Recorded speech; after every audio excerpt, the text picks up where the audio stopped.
Okay, we're gonna go ahead and get started. Welcome to GEM number 4, Flight Dynamics. Again, if you haven't signed in, go ahead and scan that QR code in the top right, and we'll get started. So, oh, do you need me to go back? Yes, Yeah.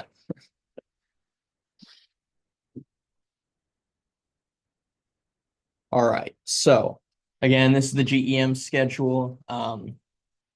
We got. Oh, wait, that's messed up. Oops. Okay. So the 24th should be structures, and then the 26th will be testing. Those two got a little mixed around. Um, so again, the 24th is structures and the 26th is testing. Then for flight dynamics, everything that we're going to be looking at is flight factors, what affects your flight, design choices that you can make based on those flight factors so you have a good flight, what motors you can choose from. And then at the end, we're going to do a RAS aero demo. First is designing for flight. So first is stability. If your rocket's stable, little disturbances, so like wind or any vibrations caused by the motor, or in general, flight is very like vibration heavy. So these little disturbances are just going to end up going away, and then things will be fine. We want to make it quantifiable so we can run it through simulations and software to like as we're working through the design process. So for that, we use differential equations, and then we're going to use control theory to work through those. And then why does this matter? Well, rockets are not exactly the safest thing. And if your rocket starts going towards people, then it's more of a missile than a rocket. And that's scary. I've seen some of them at some of the launches. Like you see a rocket go up and then it goes straight to the left. It's scary. Our President Madison, when she did it, her L2, she had a bad motor and like the nozzle was like off center. So in the video of her rocket, if you ever ask her about that, goes up like 100 feet, 90 degrees left. And if it had gone like 90 degrees towards us, it would have like hit somebody. It was kind of scary. Then we're going to look at how stability is measured. We kind of look through that at the first GEM with Open Rocket, and they've got calibers. But then we're going to look at some other methods as well, because calibers are only so good. And then we'll also look at the factors that affect stability. So the big things, like we talked about in GEM1, was the center of gravity versus the center of pressure. And so we'll look at that a little more. First up is the drag equation, courtesy of NASA. So you might see this in like aerodynamics or intro to aerospace engineering. If you take either of those, we've got CD, which is the coefficient of drag. Coefficient of drag is like, for the most part, it's found through experimentation or simulations. It's not really something that you can just find a formula for because it's very much dependent on shape. And as shapes get more complex, like the shape of a rocket, that coefficient of drag gets more difficult to figure out. So usually just do experimentation or simulation. Then you've got rho, which is the density of the air. So in like aerodynamics or intro to aero, you usually work with that as a constant. And so it's pretty easy because it doesn't change. But if you go up to a really high altitude, like the spaceport rocket goes up to 10,000 feet, then the velocity really, or the density starts to change a lot. So you need to do a lot more work to make sure that you take that into account. Then we got the velocity squared. That's just the velocity relative to the wind. And then that's all over 2. And this term, rho v squared over 2, is also called the dynamic pressure that the rocket is experiencing. And then A is just like the reference area. So for the rocket, that would typically just be like the area of it looking from above. So whatever the diameter of it is, it's just like pi r squared, just like that. And then, yeah, like I said, that's like the area facing flow. Um, and then that's the diameter. And then going back to density a little bit, generally for density, the cutoff for where we start caring about if it's compressible or incompressible is Mach 0.3. So in addition to like the atmosphere getting thinner as you go up, if you start going really, really fast, the air is going to start to get compressed as the rocket smacks into it. Um, and so you have to do even more work to account for density. And that cutoff is usually Mach 0.3. That's when like the equations that you use for incompressible flow, like the air for them starts to get a little bit higher than 1%. So right, or actually I think it's 5%. It gets a little bit higher than 5%. So that's when you stop making incompressible assumptions and then you start looking at compressible flow. And then this all changes with angle of attack. So if your rocket like kind of pitches as it's going up, then the angle of attack changes, and that changes how the drag is going to affect it. All right, so these are a few nose cones that are used on different rockets. So we've got a parabolic nose cone, an ogive nose cone, a cone nose cone, and a blunt nose cone. Um, then on the left, you kind of have uh, how their drag varies at different Mach numbers, or like where they're best suited. Um, so each of these, they all have like their own equations for figuring out the shape of the curve. Offhand, I don't know them, so that's something that you can like, if you're interested, you can Google. It's like a whole rabbit hole. Um, each one is good for different situations, and it just kind of depends on like what your rocket is going to be experiencing. Like for the L1s, for example, we use an ogive nose cone. Um, and the biggest reason for that, honestly, is just that we can find a cheap nose cone to buy, and it just happens to be ogive. And we're not going through anything crazy enough that we really have to worry about um, the flight conditions. But for like the spaceport team, they're going up to 10,000 feet. They're going over Mach 0.3, so they take a much closer consideration. They look a lot closer at what nose cone they're going to use. Then we can look at fin shape. So the fins, of course, affect your stability, as we saw in the open rocket demonstration. Um, Depending on what shape they are, if they're swept or not, that can all affect the stability. Um, so the main types that are usually used are rectangular, going from left to up to down, left to right. Rectangular, swept wings, which swept wings are just like they're just like any other wing type, but it's just like tilted backwards almost. Then you got tapered swept, which that's what my L1 used. Um, then you got clip delta.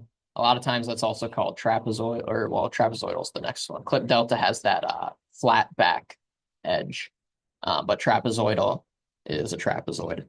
Um, and then elliptical is the best.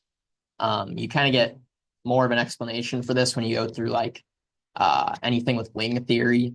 Um, Elliptical fins are like the best kind of fin to use for a rocket, but the difficult thing is that it's just like an odd shape. It's so curved that like a lot of times it can be difficult to make. Versus the other ones, they're all just straight edges, so it's a lot easier. Um, for L1s, we use a water jet to cut the fins, so it's not that hard to make if you really wanted to make them. But it just kind of depends. And then when you get to bigger fins, of course, then you have to look at cost and that kind of stuff. And so elliptical a lot of times isn't the greatest choice. So then we'll look at kind of like the anatomy of a fin. So we've got an unsymmetric fin where it's not symmetric down like the center axis. So you've got a totally straight edge here. But then the other straight edge is shorter and there's like kind of a taper between the two. Then we got a good subsonic fin. This one's got a blunt edge at the leading edge, the edge going into the wing. And then it's got a tapered edge at the end for getting the flow back to the free stream flow. safely without like causing any turbulence. And then for supersonic, which we don't have to worry about too much because we're not going to supersonic, that one uses a pointed leading edge and then a pointed trailing edge. So you can see this if you look at like fighter jets versus like a Cessna plane. Fighter jets, like an F-35, something like that, they'll have like pointed leading edges versus like a Cessna will have like pretty blunt leading edges because it only goes subsonic. And then we can look at the like the contact point between the fins and the airframe. We use through the wall fins like I talked about in the open rocket demo, and then we have these little fin fillets that we use to hold them in place. This is all epoxy. So the epoxy is like permanent glue and it's super, super strong. So we put a fin fillet between the airframe and the fin so that like the fins are held in nice and tight because a lot of times the fins are the first thing to hit the ground. So we want to make sure that they're really secure so that they don't break. And then it's kind of like made into this shape, a fillet shape, so that to just kind of like help with the drag. You know, if it was like a giant glob that was like a ball of epoxy, then it'd make a lot of drag, and then that it might be like might make you not go as high, might make you tip over. You know, it just kind of depends. So yeah. Then we'll take a look at motors. So rocket motors are solid propellant, at least the ones that we use in this club. We're not doing anything with liquids or hybrids. We use solid motors. And solid motors, it's all solid propellant. So you take the fuel that you burn, like the hydrocarbon or whatever else it may be, and then you take the oxidizer and you mix it all into one solid propellant. That when it burns, you know, you got the fuel, you got the oxidizer, and it just keeps going. And then those can be made, which we're working on this year with the propulsions development team, or they can be bought off the shelf. That's what we'll be doing for like the certification launches. We'll just buy the motor because making your own can be a bit tricky. And then for choosing the motor, a few things you want to take into consideration are like thrust and impulse.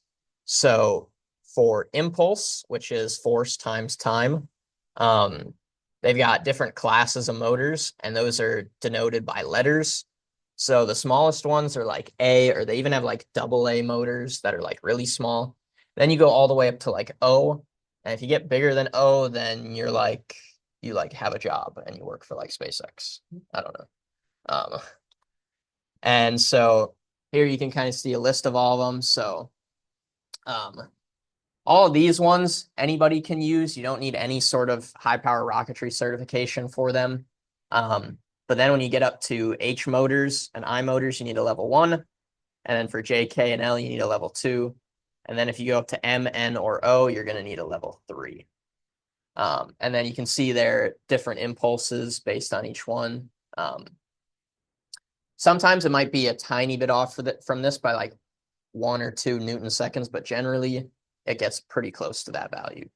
So for the L1s, we use H motors because that's the lowest that you can use for an L1 certification flight. So we just go with those because it's easy and they're cheaper. Generally, as you go down the line of impulse class, the motors get way more expensive. Like you get to like an N motor, and that's what the SpaceX rocket, or not SpaceX, Spaceport rocket uses. And N motors are like $1,400, and nobody wants to buy that for a cert. Or maybe you do if you want to go like crazy high. But spending that much is a lot. So for picking the motor, that goes hand in hand with design. So like Open Rocket had that motor selector. And so usually you just simulate your motor. And you just kind of look at like how the different motors affect how high you're going to go, what your apogee is going to be, you know, how long it's going to burn, and then how long it's going to take to get to apogee. Some of the competitions want you to have like short flights. So like they don't want so in that case, you wouldn't want your motor to burn super long because then it'll take you longer to get to apogee and then to land. So it all depends on what your requirements are. Um, and then the different certifications let you do different motors. So you get an L1, you can do up to I motors. You do a L2, you can do up to L. And for L3, you can, there really isn't a limit, but if you're going past O, then uh, that's crazy. And then there's a few different brands. You got Aerotech, uh, Cesaroni, I think it is, and then Estes. Um, we usually buy Aerotech for the L1s. So like I flew an Aerotech H219. Or no, I think I flew an H283. But we'll get into what all the numbers and stuff mean in a sec. But yeah, generally we buy Aerotech, but the other two are good options as well. It just depends on what motor you need. And then this is a little like spec sheet for an Aerotech motor. Let's see, this one's an H219. So different stuff that comes with it. This is the actual motor itself. This part back here is the nozzle. This is where like the flames come out. And then back here, this yellow part is like the like an ejection charge, or at least where the black powder for the ejection charge would go. This is the black powder that's used. And that's that you can blast out your parachute when it's time for that to come out. And then you've got a little igniter here. You need some kind of way to set off the motor. So this igniter goes up the nozzle and then you run electricity through it and it sparks and it sets off the motor. And so it gives all the different specs on it. So you've got like the outer diameter, which is 38 millimeters, and that's the outer diameter of this gray part. The nozzle's a little bit thicker so that or a little bit wider so that when it is pushing up, it's not just gonna like shoot through your rocket, like shoot through the same tube that your motor goes up into. It'll kind of like transfer the force into the tube, into the motor tube. Then you've got the maximum delay. When you go to bigger motors, generally they don't really have a delay time because bigger motors you usually have to do dual deploy parachute systems like we talked about yesterday. And for dual deploy systems, generally it's not very good to have an ejection charge on your motor. So bigger motors don't usually have a delay time, but for smaller motors, the ejection charge is at the end of the motor. So there's like a fuse at the end of the propellant that gets lit by the propellant. And then there's a delay time until it sets off the black powder. And that can be like shortened to try to match it to your apogee based off simulations, that sort of thing. And then it's got burn time, total impulse, the length of the motor, how much thrust, its max thrust, and then like the total mass, propellant mass. And yeah, so usually every motor will come with this kind of spec sheet so you can look at whatever specs that you need. Okay. Oh, yes. So for like your higher class motors, will the avionics usually be setting off separate charges for the shoot deploy? Exactly, yeah. So you'll have usually an altimeter bay in like the center of the rocket, around the center. And then you'll have the altimeters in there, and then on either side of the avionics bay, you'll have ejection charges, one for the drogue, one for the main. And then, yeah, the altimeter detects like when you get to apogee, and then it sets off the drogue charge. And then you get to your main altitude, and then it sets off the main parachute charge.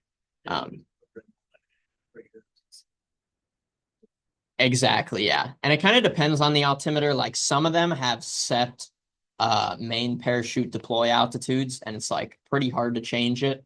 But then there are some that are really fancy and you can like set everything. You can set like if you want the drogue like right at apogee or like a second or two after, or like what height you want your main parachute to come out at, and they're like super fancy. But yeah, it depends. But yeah, for the most part, you pick it yourself. Yes. It depends. This one is a single-use motor. After you use it, all the propellant's burnt out. There's really no way to refill it. So this one's just single use, but especially with bigger motors, they'll be reusable. And so you'll get a motor casing which is like a big metal tube.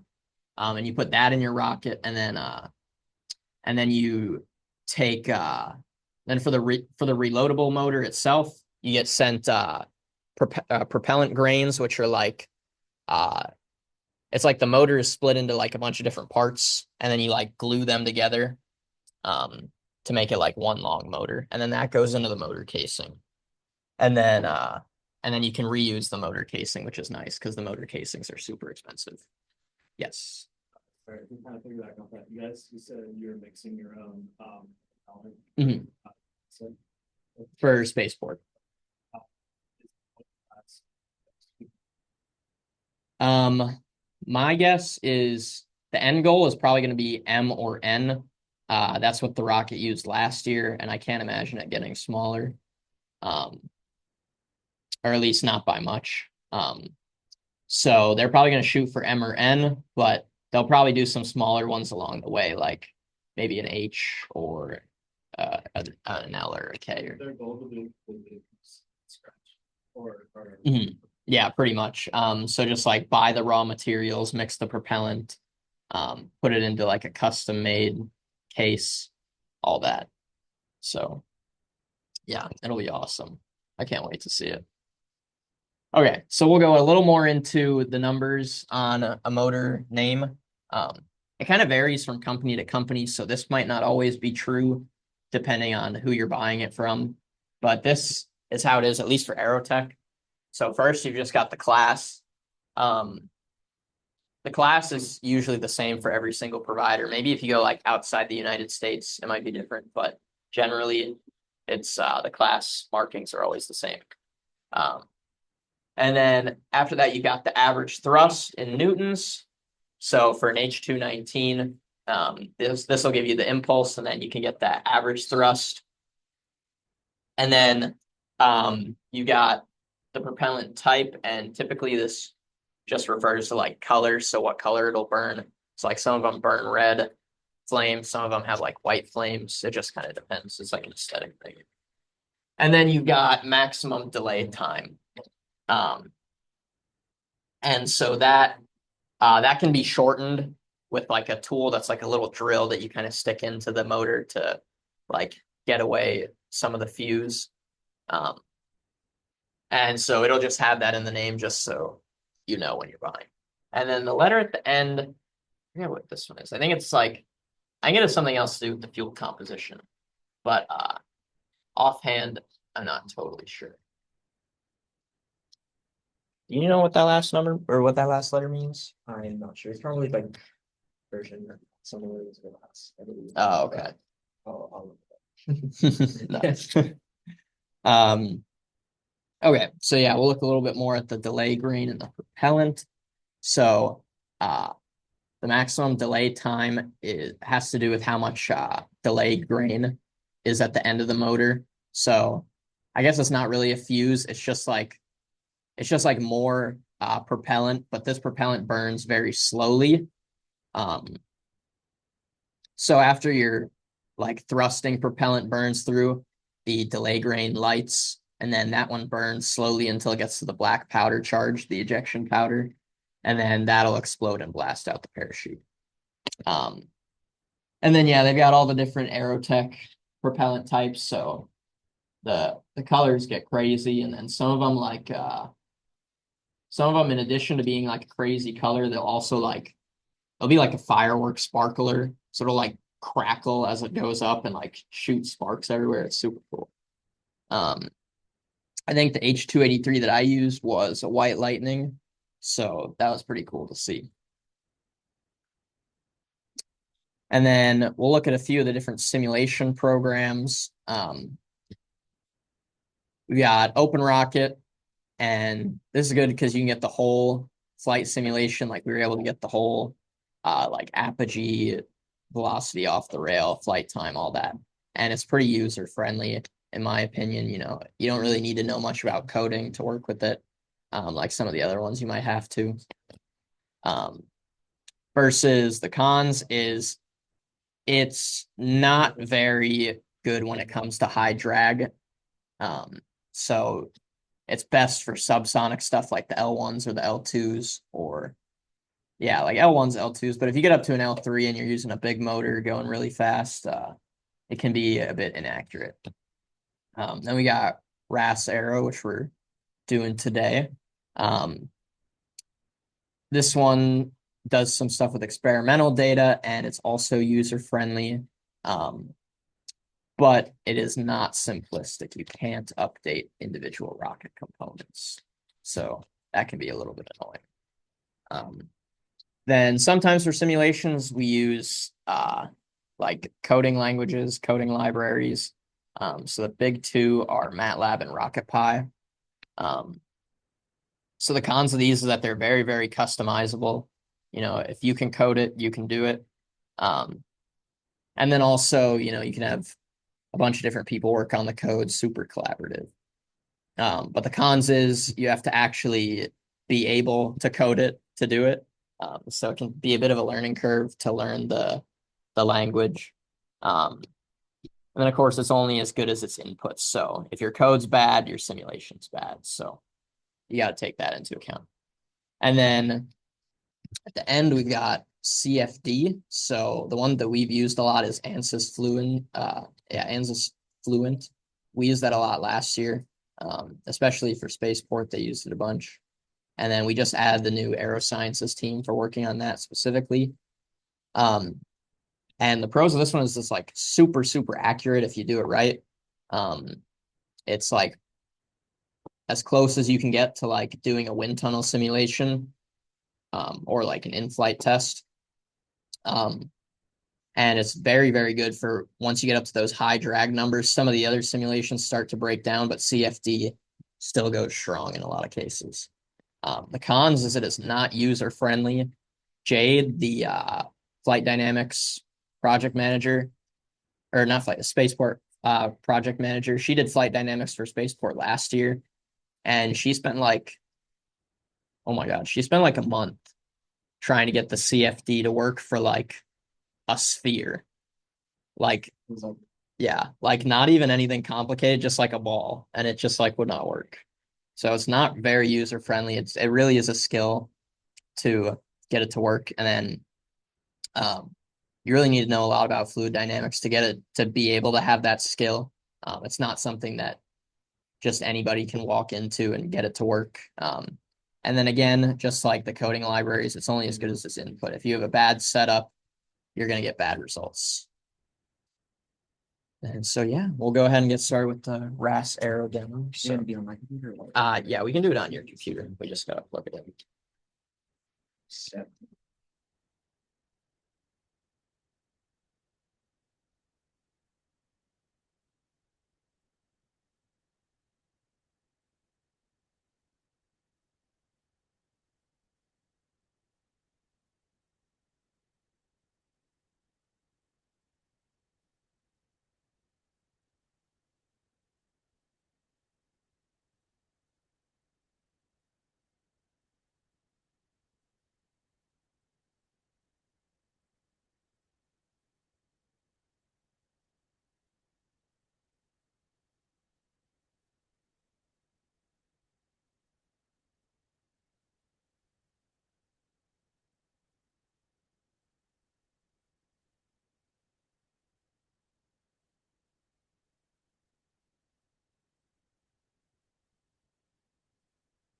For many uses, it's like Open Rocket, but again, we make a lot of it's definitely the most user-friendly in my opinion, in the sense that we make a lot of extra assumptions, and there's also very little modeling as it pertains to the internals of the rocket. So we're basically only doing the outer airframes, the fins, and motor, and then running a basic simulation from there. Um, so we're gonna do a basic. I kind of looked at the open rocket you made for the intro to rocketry GEM, the first one, and we're kind of just going to go off of that and simulate kind of a basic one flight that you'll probably encounter sometime. So is everyone ready to go? Like, have it open if you got it. If you need a parameter number or anything, just, or if I'm going too fast, just holler and I will get you any number. I have it all kind of written down, ready to go. So we'll start with the nose cone. it is the first button here that's already highlighted. As in with the open rocket, we'll go with the classic tangent ogive shape. All of your other nose cone shapes are here as well. But of course, for L1, the ogive is probably what you're looking for. We're gonna do a 3-inch base diameter. I'm definitely happy that they did the open rocket in Imperial because you have no choice but to use Imperial with Raz Zero. Length is going to be 13 inches. And for our purposes, we'll keep the nose tip radius at 0 since we're kind of simulating it as if it theoretically would kind of disappear into like a singular point. All right. So if we're all set with that, we can go ahead and add it.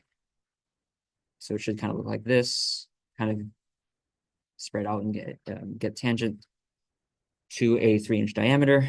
And so the second and probably last component for the main airframe is going to be the body tube, which is the second icon here. It's not the boat tail, but it is this one with the little fins hanging out of it.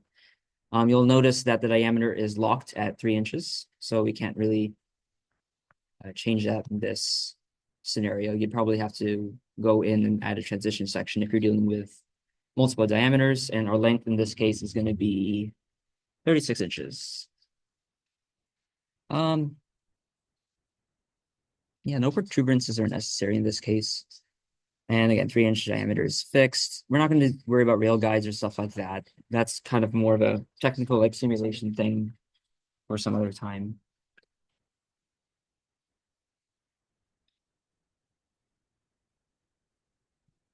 Oh well, it's okay. So next up, if we're good with the length, we'll open up the fins and essentially we can specify all the parameters here and then it'll kind of give you a kind of a top view preview of it. You'll see in a bit. We're gonna do, so I made a few modifications to what I saw in the original Open Rocket. Certain practices that like, because I was worried a little bit about the stability, no offense to anyone, but it was like around 1.17. So we're gonna go for like a tapered swept fin geometry rather than the trapezoidal one that I saw. For the L1, in this case, root chord will start, it's gonna be 5 inches. And so you kind of see it already draws like a red line for like the base part of it. The span, which is also in other terms, is like the height. It's going to be 3 inches. This is like 2.5, but this is going to be a little bit taller, but not extreme.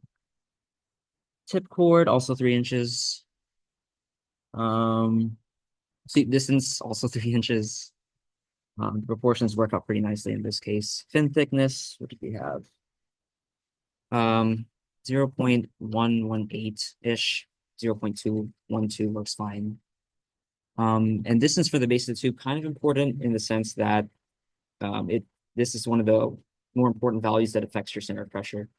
We're going to have it, in this case, for this vehicle, what did I have it as? 5.2 inches from the base. The airfoil section is going to be square, which is what we usually manufacture as.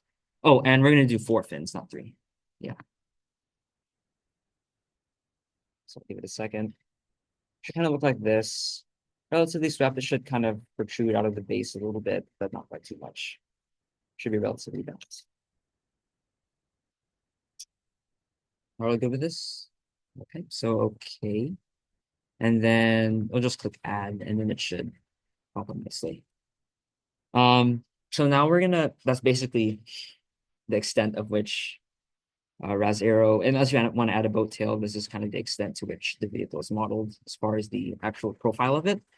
So now we're going to move on to the simulation parts of it, which is adding the motor, specifying the center of gravity and the weight and stuff like that, and then the launch side.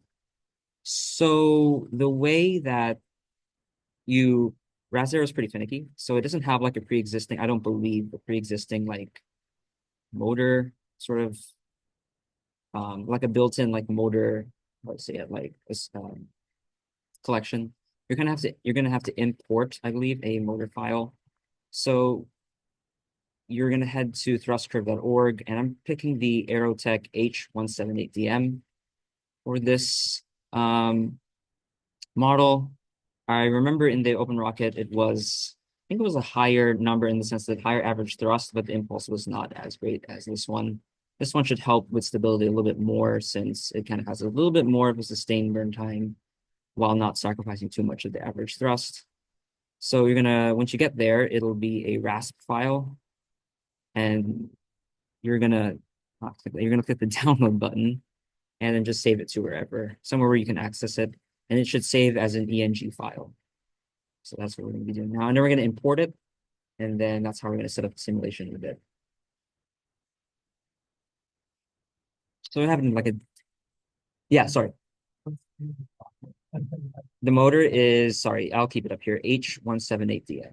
It's on thrustcurve.org. I'll give it a few minutes.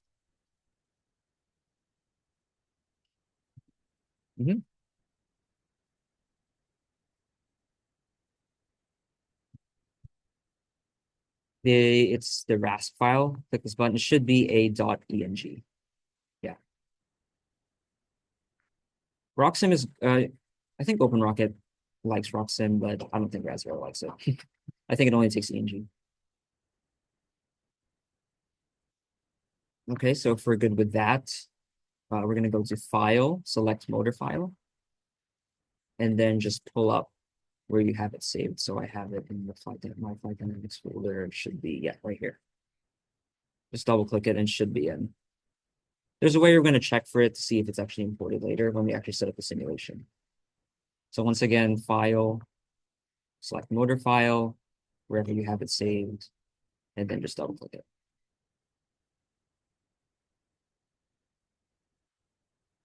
Okay, if we're all good with that, then the last thing we'll do before actually setting up the simulation is the launch site and recovery data. So under options, we'll start with launch site. We'll assume we're going to launch it from sea level, probably somewhere in Florida. 0 feet elevation. 95 degrees Fahrenheit. Let's go for it. A little bit of an extreme, but that's fine. Doesn't really matter too much, except for it's just for the atmospheric modeling and that type of stuff. You take a sea level basis for that, and that changes sort of the density, pressure, whatnot as you go up. But it doesn't matter too much since we're not going too high. Launch site barometric pressure, just take whatever the default value is, doesn't matter too much.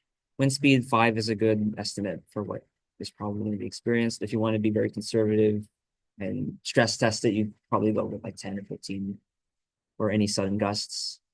Launch rail length will be 8 feet, and the launch angle is vertical in this case.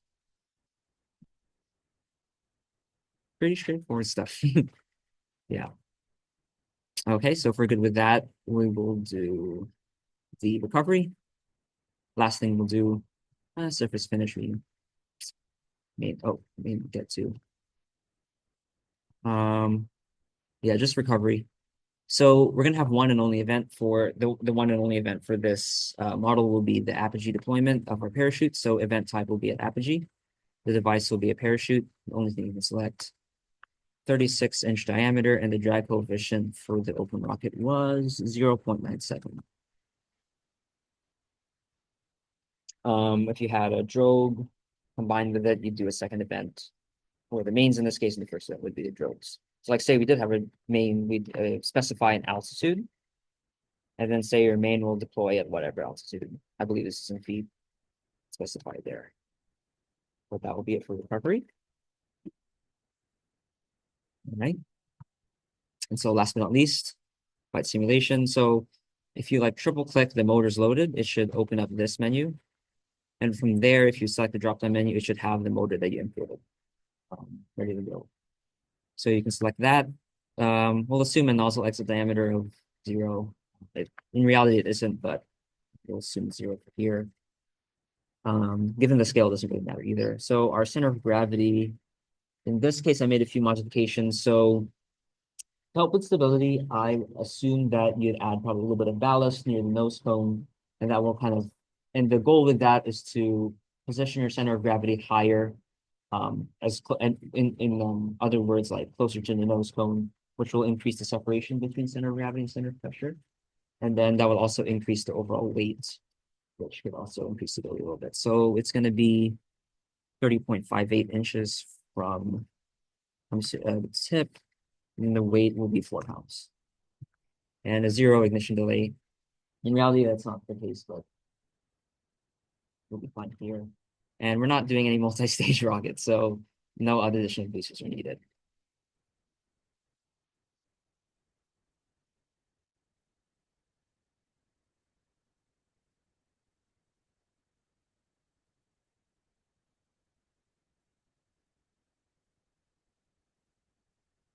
Are we good with this? We're pretty ahead on time, so we can always go back and review any step they need.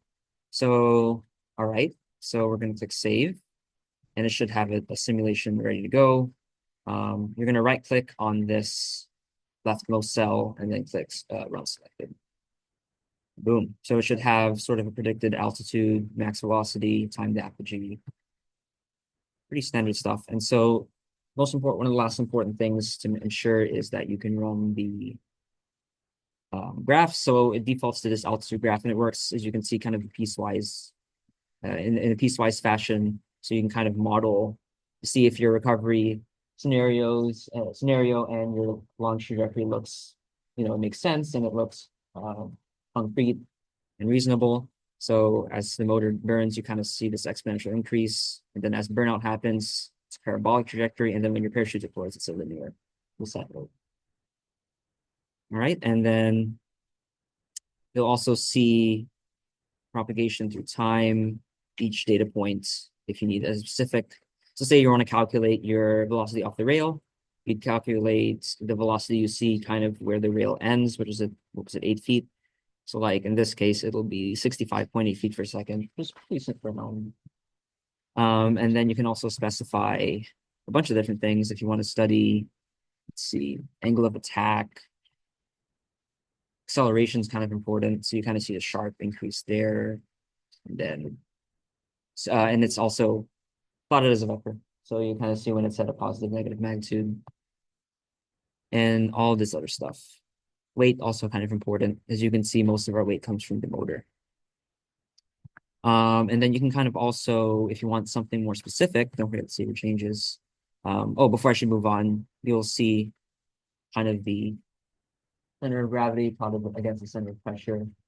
Did you go over how to calculate the stability in calibers? Yeah. I was just making sure. So you'll basically take the center of gravity we specified, subtracted from the center of pressure calculation, which is down here, and divided by 3 in this case, which is our diameter. And it should, I believe it's a stability of 2.8, which is very decent. I'm happy with that.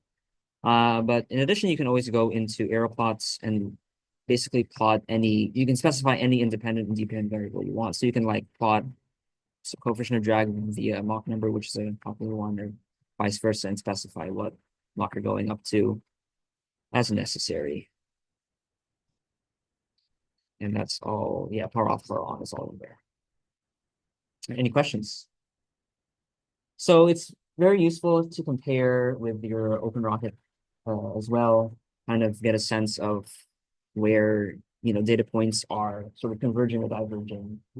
And it's also great to, if you have a lot of things you're assuming, like a sustainer weight, or you're already pretty set with where your center of gravity is going to be, this is a very easy way to kind of interchange any motors you're looking at or thin geometries. It's a very intuitive way to see and get immediate results to see like how the simulations and the models have changed after that.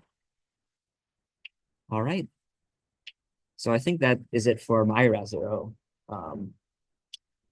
model today. And again, this is applicable to basically any class of rocket. And again, it specializes, it's most important for us specifically for our transonic to near supersonic range of velocities. So that's kind of where, and especially if you attend design review, I'll be alluding to that as we specify like the motor choices that we're making. And of course, you can also specify it's not just, you're not limited to the specific simple geometry. You could have some, liberties as far as like if you're changing the parameters like lengths or diameters and stuff. So yeah, should be it. Thank you very much, Luke. Yep. Okay. So, um, okay. So coming up, we've got Structures GEM is Tuesday, a week from today at 5 o'clock in McCarty Hall A 2196. But I think there's a good shot that the room changes. So just check Slack for updates on that. For that, we're going to be doing a demo of Fusion 360. That's the CAD software that we use the most. We also use it a little bit for CNC manufacturing if you're interested in that. It's a cool thing to learn. And then, like Luke was saying, Spaceport is having their design review tonight at I think 6:15. Yeah, 6:15 to like 9 p.m. Yes.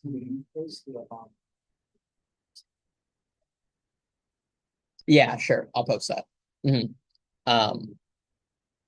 Yeah, it's free. Yeah, UF like gives us a license for that, which is nice. So yeah, the Spaceport design reviews tonight. If you're interested in going, they're going to go into everything and anything about their rocket. So if you want to come and ask questions about the design or just learn a little more about it, it'd be awesome if you can make it.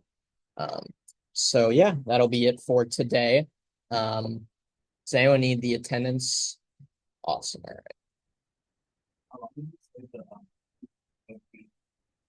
It's going to be like almost 3 hours long.